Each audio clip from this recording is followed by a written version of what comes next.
middle of an apartment in Cartagena, and I am in a hammock in the living room. Are we ready? Camera 1, camera 2. My name is Stefan, and I went barefoot for 7 days. Well, 60 hours.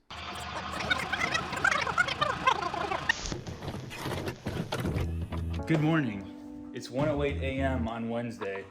I am just getting home, and I decided I wanted to do a new challenge. I'm gonna go barefoot for 7 days in a row. So when I say barefoot, I mean no shoes, no socks, no carrying flip-flops with me. I'm going to walk on it all. Floors, rugs, pavement, asphalt. I'll even walk on water. I'm not really sure why I'm doing this, but I am curious about a couple things. 1, how black are my feet gonna get after 7 days? 2, am I gonna get kicked out of any restaurants or grocery stores? And 3, will I actually cut open my feet from stepping on nails or glass or something sharp? I'm not really sure, but I see a lot of people go barefoot, so why not try it? So, dear viewers, I have to ask you, do I look like Kevin Bacon? Because it's time to cut. Good morning. I'm not gonna lie, I'm a little nervous. It's super hot outside, and I can't imagine how hot the ground is. It's been like 108 degrees outside every day in Texas. Anyways, here's what my feet look like right now. I'm not gonna lie, it felt really strange to get ready for the day without shoes or socks, and I kept looking over at my shoes before I left the house. Honestly, I was starting to feel a little nervous about my shoeless quest, so I started by going out on my patio, and my feet got gross fast. I had to leave my house eventually, so here we go. First stop is my gym, which I'm honestly not too nervous about. I don't think I'll have any trouble here. My gym is a little unorthodox. Nobody wears shoes, so I won't be standing out. It's a crunchy granola kind of vibe, you know? We sing Kumbaya in our 32-degree ice baths after setting our intentions for the day. We drink kombucha instead of water. Instead of gym bros, we have forest friends. Okay, you get the idea.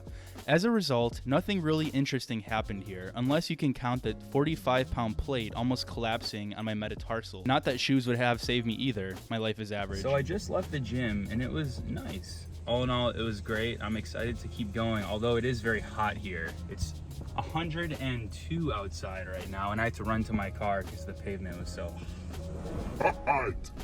All right, so I'm at HEB right now. I have to grab some milk, but look at just like all the shit on the ground. There's oil everywhere. Imagine how many people walk into HEB every day, probably thousands or tens of thousands. I was reading about getting a disease while walking barefoot, and I read about some type of fungus that you can get.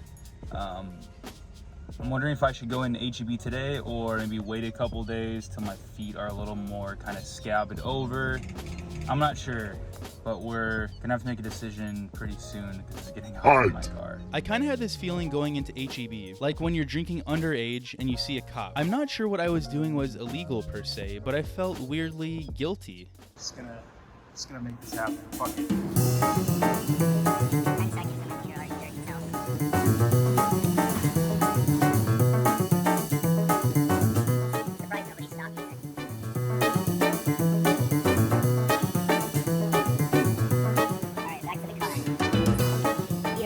All right, I did it. I'm proud of myself. Secured the bag, and I didn't die yet. Okay, this is freaking gross, man. This is what your shoes collect when you walk in a store or outside or anything. Can you believe that? There's probably oil, dirt, fungus, bacteria, and dead cockroaches in there. So I kind of freaked out a little bit. I was on Instagram and someone's like, what if you burn your feet? And I'm like, shit, like what if I do burn my feet? So I'm gonna put some Neosporin and rubbing alcohol on just to kind of clean it up at least for bacteria, but it doesn't feel too burned. It feels good, but maybe I won't know until tomorrow. I'm not sure. I think what's really important is making sure that the feet stay really dry because they can harbor bacteria or cause blisters or whatever. So I might actually sprinkle some baby powder on top of it too after I dry it off. So a little check in here. My feet are feeling a little swollen, but not in a bad way. Kind of like when you go back to the gym after being out for a while and you have like the callus on your hands. I feel that, but on my feet. So it's a little sore, but all in all, it's feeling good. I feel a lot more grounded and centered and release all of those sounds that are trapped in your mind. All in all, day one was a success. My feet got a little nasty, but no major cuts, burns, or bruises. No one stopped me, and the place I was most worried about, H-E-B, actually responded to my story on Instagram. So I was feeling a little confident about day 2. I'm going to bed because my dogs are barking. But man, my dogs are barking.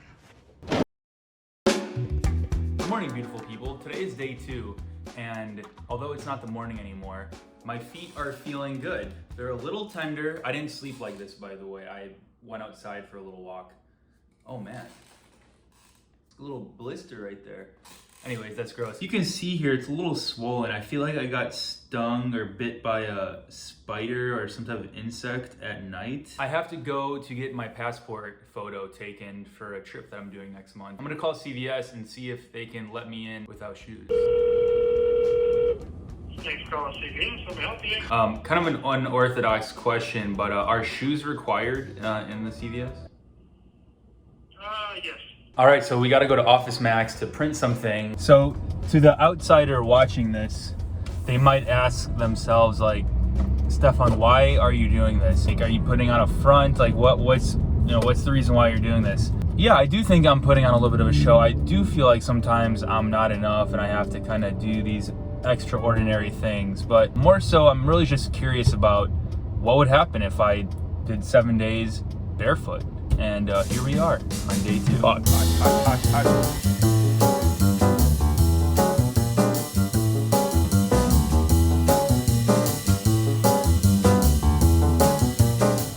feel like Sasquatch. I went to the gym today, and ready to be among my people, the shoeless, I really went in for my workout.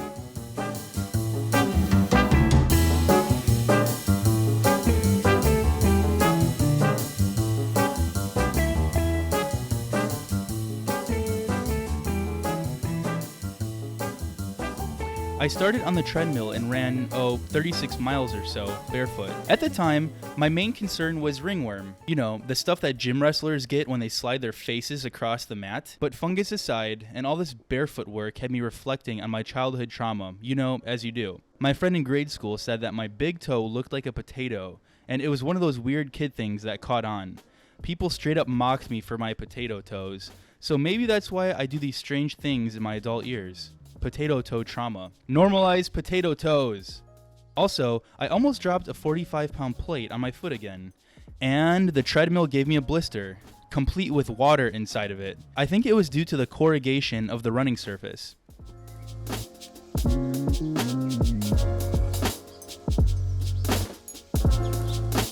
So, day 2. As you can see, my feet were pretty disgusting by the end of it all.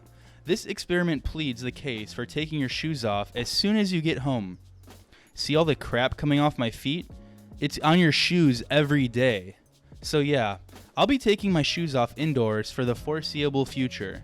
But today, like yesterday, wasn't as weird as I thought it would be. It was probably stranger for me than it was for the people around me. Most everyone didn't even notice I was barefoot or even cared. They just kind of ignore me, which makes me wonder how observant most of us are. I mean, would you notice if the dude in the line in front of you at the store was barefoot?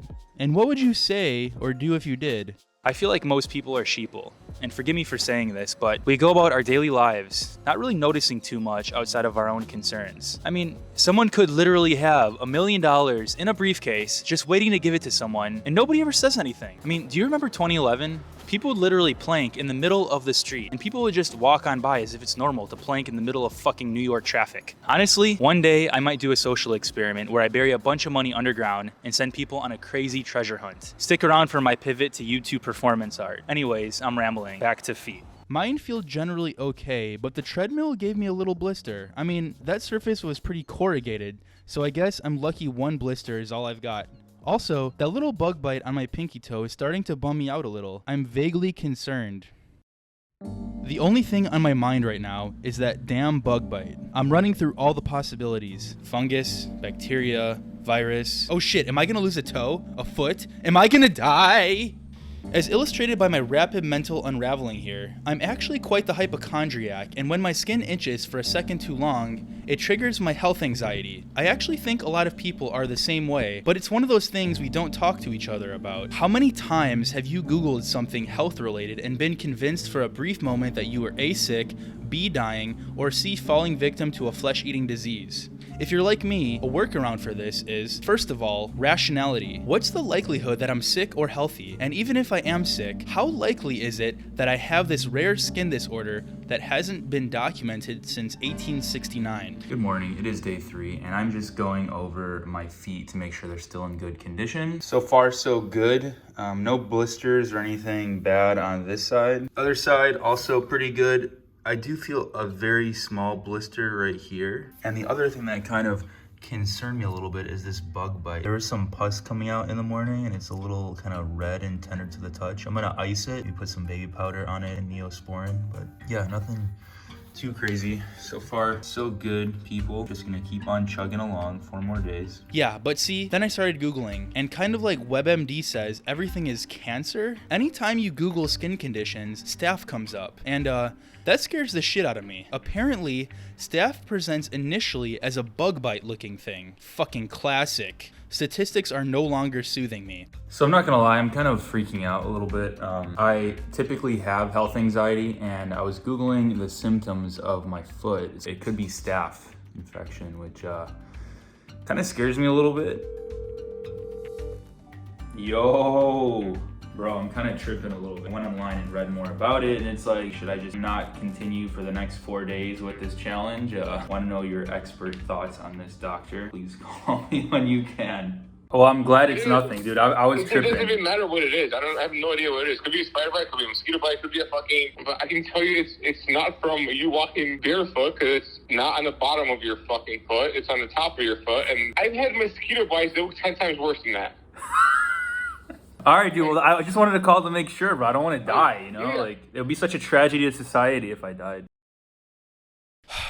I don't know, man. It's probably not staph, but what if it is? All right, guys. I've decided that I'm going to cancel this challenge. I know this comes as a surprise to some of you, but at the same time, I don't want to walk around with an open wound. I know a lot of YouTubers say, oh, you know, just push through the pain, just make it happen, do whatever it takes. But at the same time, you have to be realistic. And I'm being realistic with you guys.